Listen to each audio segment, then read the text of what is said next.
Imagine a cloth that might have touched Jesus.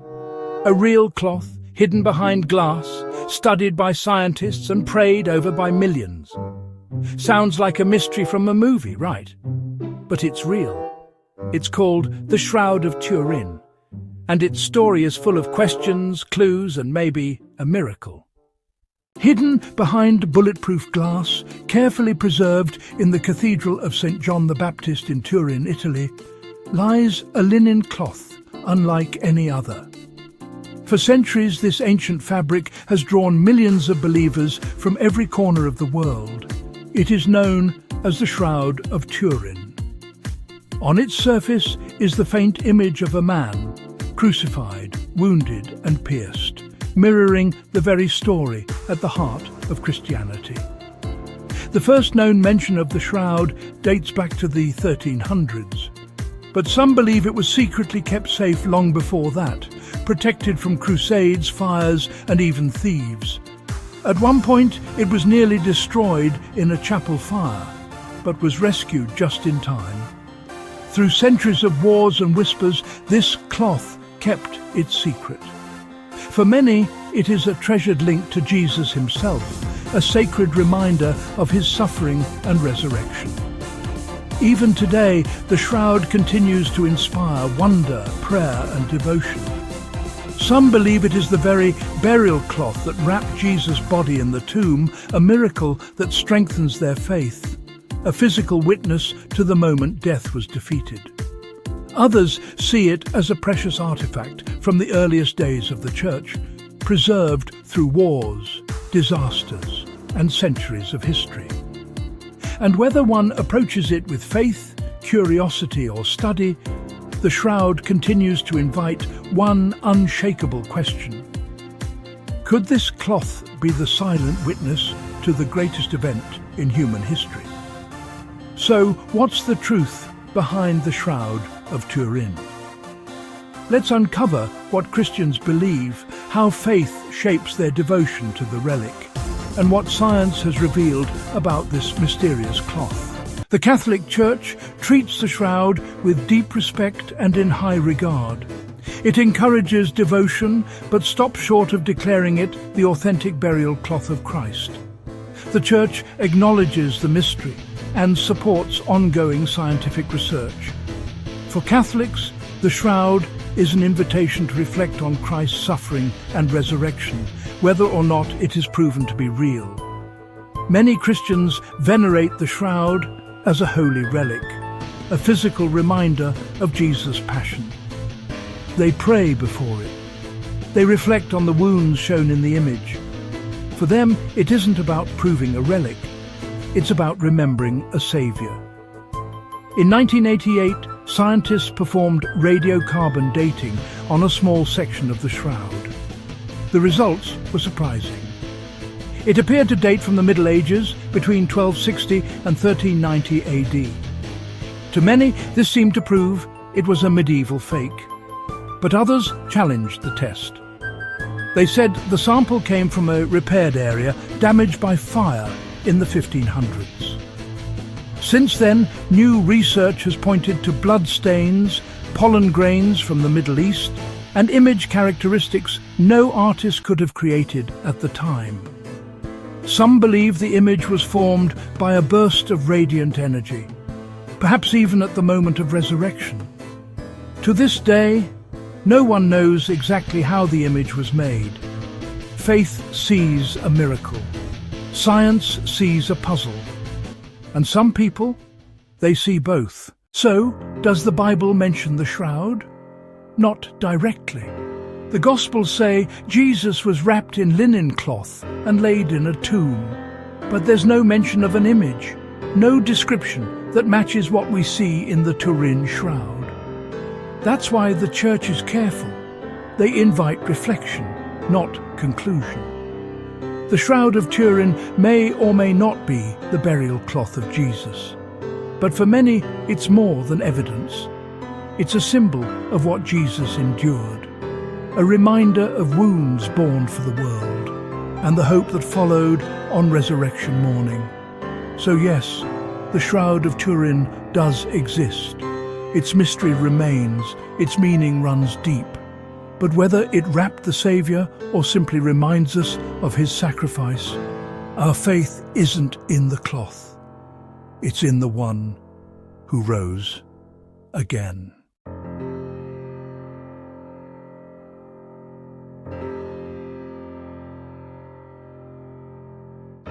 Long before scientists studied the Shroud of Turin, long before photographers captured its image, powerful rulers went to extraordinary lengths to protect it. By the early 1500s, the shroud had become one of the most treasured possessions of the House of Savoy. The noble family regarded the relic as something precious, worthy of special care and protection. It was not stored away in an ordinary building. Instead, a dedicated chapel was constructed in Chambéry, where the shroud could be safeguarded and displayed to visitors. People travelled from distant regions to see it. Clergy cared for it. Visitors stood before it in wonder. For many, the shroud was already a source of devotion, mystery, and fascination centuries before modern science entered the story. Yet, despite every effort to protect it, disaster would eventually strike. On the night of December the 4th, 1532, a fire broke out inside the chapel at Chambéry. At first, it may have seemed like a small blaze, but the flames spread rapidly through the structure.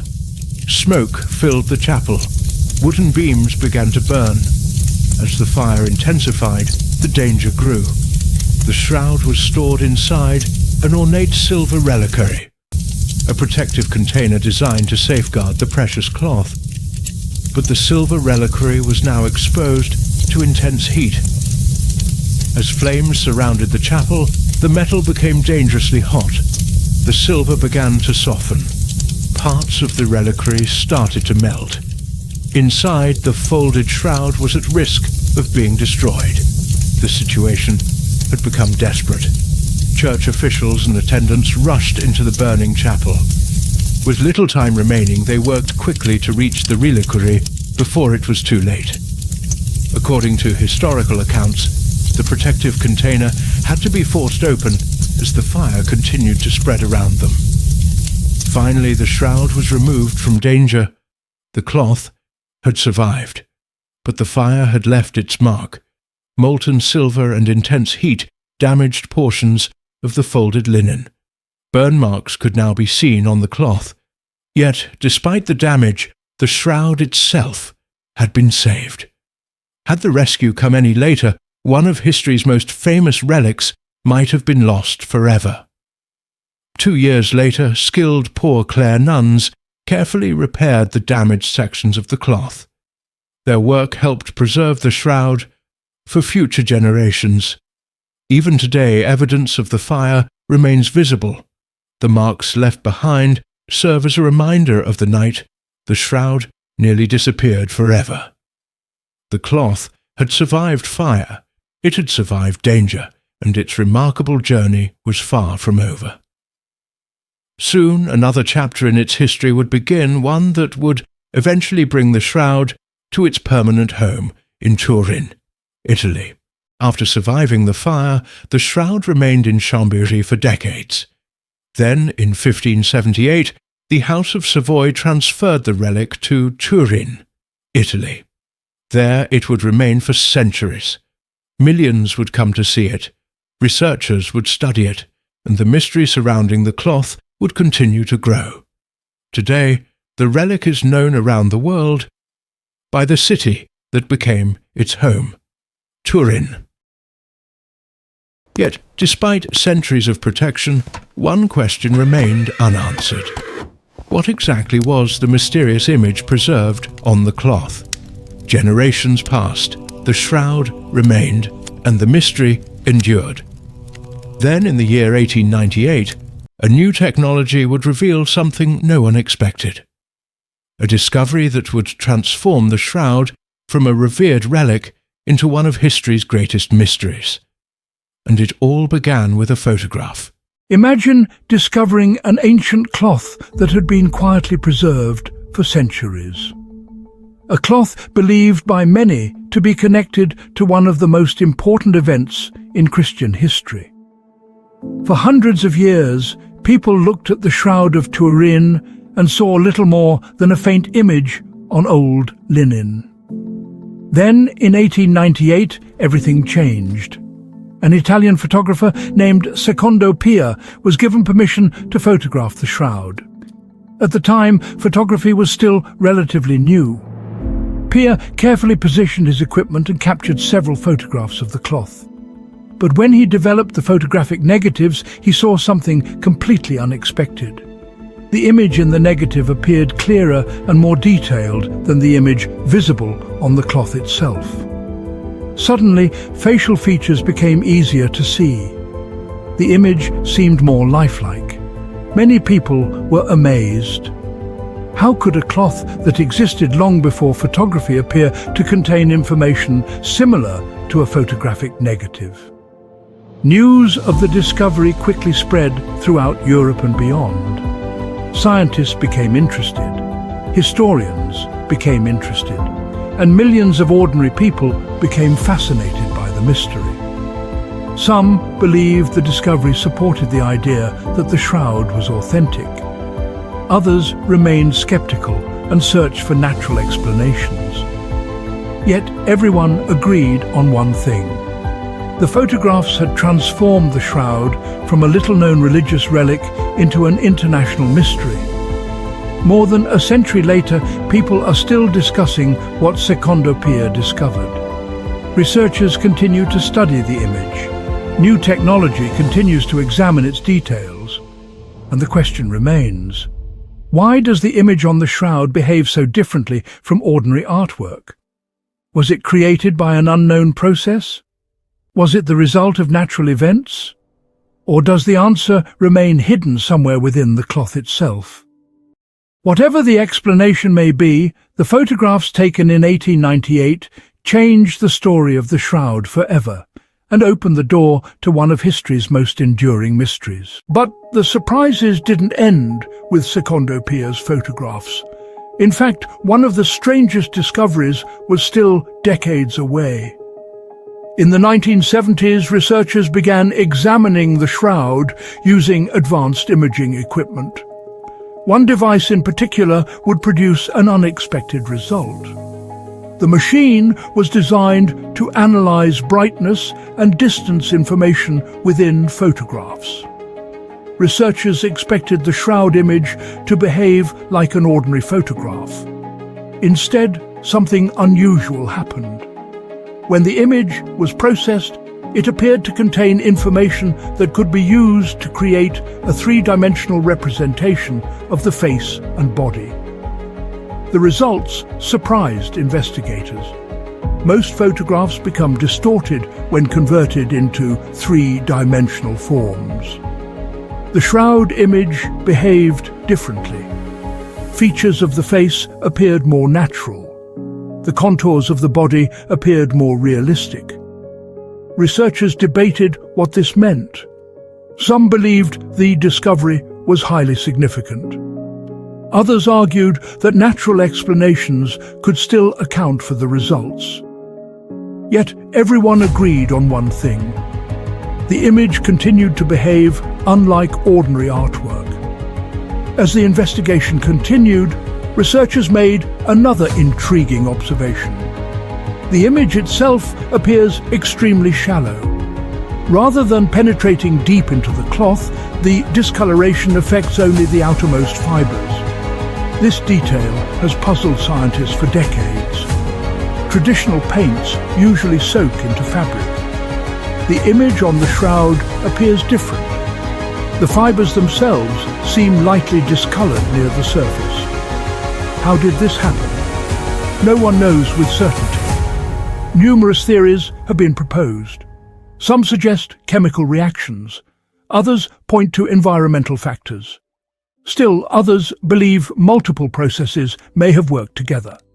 Yet no explanation has gained universal acceptance. The mystery remains. And perhaps that is what makes the Shroud so fascinating. Each answer seems to create new questions. Each discovery reveals another puzzle waiting to be solved. But the next clue may be even more controversial. Because in 1988, scientists performed a test that many believed would finally settle the mystery once and for all. The results would spark debate around the world, and that debate continues to this very day. Yet, perhaps the most important question surrounding the Shroud has never been about photography, science, or even history. It is a far simpler question. Why do so many people believe this cloth could be connected to Jesus Christ? The answer lies in the image itself. For centuries, believers have pointed to details visible on the figure preserved on the linen. The man appears to have suffered severe scourging. Marks can be seen around the head. Wounds appear in the wrists and feet. An injury is visible in the side. To many Christians, these details closely resemble the events described in the Gospel accounts of Christ's crucifixion. Of course, the Shroud does not contain a name. It offers no written explanation. No inscription identifies the figure. And yet, for many believers, the similarities are difficult to ignore. Could these wounds reflect the final hours of Jesus' life?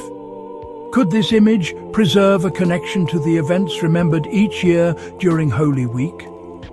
For centuries, these questions have inspired both devotion and debate. And perhaps that is what makes the Shroud so unique. It does not simply ask people to examine a cloth. It asks them to consider the story behind it.